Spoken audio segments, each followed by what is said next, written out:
Episode की starting में हम देखते हैं कि ऋषि अपनी शक्तियों से गजासुर को बांध लेते हैं और अपनी ओर खींचने लगते हैं। गजासुर बार बार महादेव से गुहार लगाता है कि महादेव मेरी रक्षा कीजिए। ऋषि गजासुर से कहते हैं कि दुष्ट, तूने मेरी तपस्या को भंग किया है, तूने मेरे संपूर्ण जीवन भर के श्रम को खंडित कर दिया है, तूने मेरे तप को ही नहीं तोड़ा, मेरे प्राणों की धड़ तोड़ दी है। बस कुछ ही समय में मेरा तप समाप्त होने वाला था, लेकिन तूने उसे खंडित कर दिया। फिर ऋषि अपने हाथ में जल को प्रकट करते हैं और गजासुर से कहते हैं कि मैं तुम्हें श्राप देता हूँ कि सूर्यास्त होते ही तुम्हारा अंत हो जाएगा। गजासुर कहता है कि मुझे माफ कर दीजिए ऋषिवर, मुझसे भूल हो गई, मुझसे क्षमा हो गई ऋषिवर। ऋषि कहते हैं कि एक बार मेरे मुख से जो निकल गया सो निकल गया, मैं अपने शब्दों को कभी भी वापस नहीं लेता। अब तुम्हारा जीवन केवल और केवल सूर्यास्त तक ही है। गजासुर जोर जोर से महादेव को पुकार लगाता है कि महादेव मुझे बचाइए, मुझे बचाइए महादेव। महादेव कहते हैं कि गजासुर, आज शिव को तुम्हारी पुकार अनसुनी करनी होगी, क्योंकि आज तुम्हें इस ब्रह्मांड की कोई भी शक्ति नहीं बचा सकती। इतना कह के महादेव वहां से कैलाश पहुंच जाते हैं। सभी लोग ये देख के आश्चर्यचकित होते हैं कि महादेव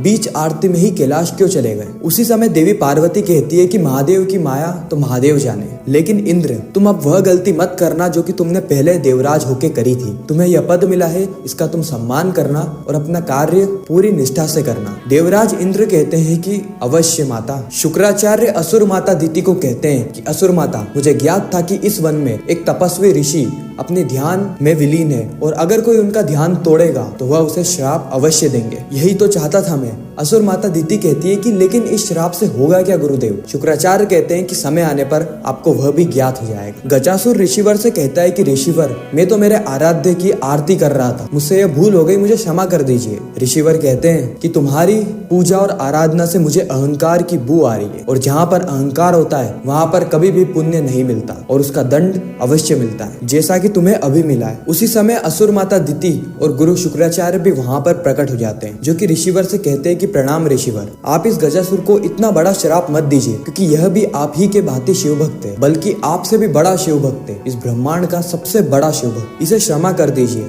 लेकिन ऋषिवर किसी की भी बात नहीं मानते और असुर माता दिति और असुर गुरु शुक्राचार्य भी वहाँ से गायब हो जाते हैं। उसी वक्त हम कैलाश में देखते हैं कि देवी पार्वती महादेव से कह रही होती है कि क्या महादेव, गजासुर जैसे शिव भक्त का अंत होना उचित है। महादेव कहते हैं कि मृत्यु उचित और अनुचित से परे होती है। कभी कभी हमारे कर्मों का हमें ऐसा फल मिलता है जो कि उचित अनुचित से भी परे होता है। देवी पार्वती कहती है कि नहीं महादेव, गजासुर की भूल इतनी भी बड़ी नहीं है कि वो मृत्यु को प्राप्त हो जाए। आपका भक्त एक षड्यंत्र के जाल में फंसा हुआ है, उसकी रक्षा कीजिए महादेव। लेकिन महादेव मौन रहते हैं। शुक्राचार्य कहते हैं कि असुर माता दिति, मुझे यह ज्ञात है कि गजासुर मुझे ढूंढते हुए यहाँ पर अवश्य आएगा और मुझसे सहायता की गुहार लगाएगा और मैं उसे एक ऐसा मार्ग बताऊंगा जिसके चलते असुर साम्राज्य वापस से ही खड़ा हो जाएगा, शक्तिशाली हो जाएगा और शिव सदा सदा के लिए ये संसार छोड़ के चले जाएंगे। असुर माता दिति पूछती है कि महादेव कहाँ चले जाएंगे। शुक्राचार्य कहते हैं कि असुर माता, मैंने आपसे पहले भी कहा है कि जब सही वक्त पे सही चीज ज्ञात होगी तो आनंद और ज्यादा बढ़ जाएगा। देवी पार्वती सारी ही चीजें सुन के बहुत ज्यादा विचलित हो जाती है।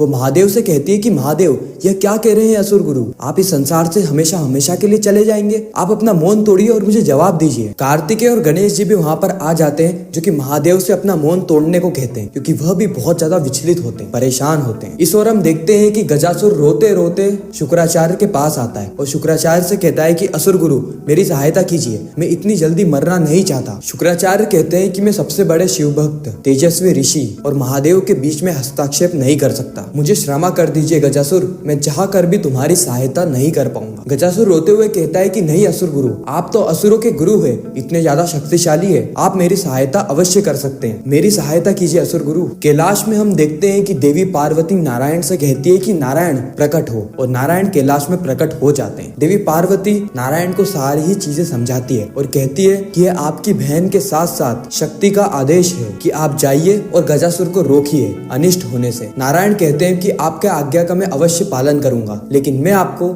यह वचन नहीं दे सकता कि मैं इस कार्य में सफल होऊंगा, लेकिन प्रयास में अवश्य करता हूँ। इतना कह के नारायण वहाँ से सीधे असुर गुरु शुक्राचार्य के पास प्रकट होते हैं, लेकिन असुर गुरु पहले से ही नारायण को देख लेते हैं और जैसे ही नारायण गजासुर की ओर बढ़ने लगते हैं, उससे पहले ही असुर गुरु नारायण को अपने अपने प्राश में बांध लेते हैं और नारायण से लौट जाने को कहते हैं। शुक्राचार्य कहते हैं कि गजासुर, मुझे एक उपाय जरूर मिला है, लेकिन वह उपाय बहुत ही ज्यादा अनिष्ट है, लेकिन उससे पहले तुम्हें हम पे भरोसा करना होगा। गजासुर कहता है कि अवश्य असुर गुरु, आप जो कहेंगे मैं वह करने के लिए तैयार हूँ। शुक्राचार्य असुर माता दिति को इशारा करते हैं, जिससे कि असुर माता दिति बहुत तेज ध्वनि में एक आवाज निकालने लगती है, जिससे कि किसी को भी शुक्राचार्य की योजना का ज्ञात ना हो जो कि वह गजासुर से कह रहे हैं। शुक्राचार्य अपनी पूरी ही योजना गजासुर के कान में बता देते हैं। इस ओर असुर माता दिति इतनी तेज ध्वनि निकालती है कि कैलाश में किसी को भी उस योजना के बारे में ज्ञात नहीं होता है। उसके बाद हम देखते हैं कि गजासुर शिवलिंग के पास जाता है और महादेव को प्रसन्न करके अपने पास बुलाने की कोशिश कर रहा होता है। देवी पार्वती कहती है कि आज महादेव अपने भक्त से प्रसन्न होकर उनके पास नहीं जाएंगे, क्योंकि शक्ति ऐसा होने नहीं देगी। इसी के साथ यह एपिसोड यहीं पर ही खत्म हो जाता है। आपको यह रिकैप कैसा लगा कमेंट सेक्शन में जरूर बताना। अगर रिकैप अच्छा लगा हो तो वीडियो को लाइक करके चैनल को सब्सक्राइब करके ज्यादा से ज्यादा लोगों को ये वीडियो शेयर करना,